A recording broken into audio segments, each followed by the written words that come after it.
Kung mahal mo ang isang tao, bakit nakakaya mong magloko? Minsan, hindi sa dami ng beses ang sukatan ng sakit.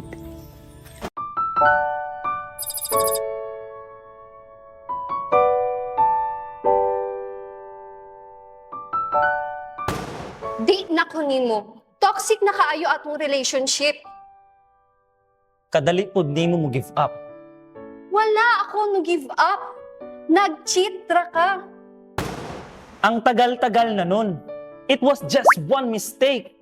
Pero matagal-tagal na yon, nandito pa rin. Wow. Liskin lang? Isa din yung gawayan di ay. By the way, ningali ko dali mapatudloon ta ko ninyo ba? Not me. Knock-knock. Who's there? Maglala. Maglalaho. Bye.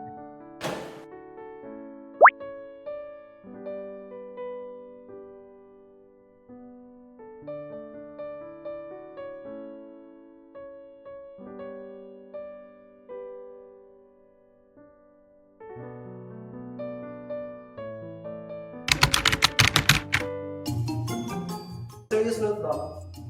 Nami activities sa school ba? Maghimong may mga questions related nila ng control. So, well, padaganay man ang questions, so mas maayo na mag-practice ta.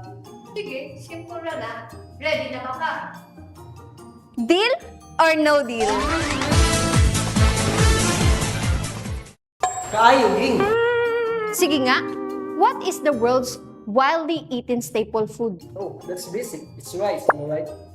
Correct. How about Farmers' Day is celebrated in the Philippines and every month of? Oh, if I'm not mistaken, that is May. Correct. And for the last question, what is the nickname of coconut in agriculture? You, right, if I'm not mistaken, right? Then why? Every part of it has a use.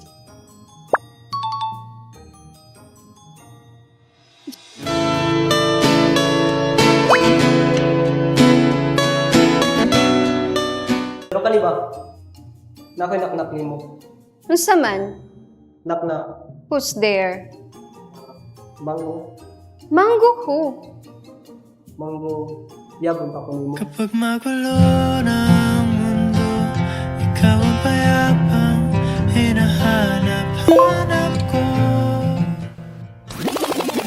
Sorry, I am willing to change. Can I court you again? Let's see. Are you ready for the ag quiz? Sino ang iibigin ko? Ikaw ba na ba?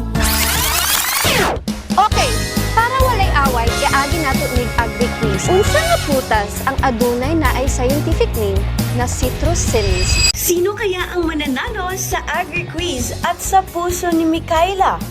Si ex-boyfriend na hati na si Isaiah? Mangga. Another clue. Juice pud ni siya. Jesus.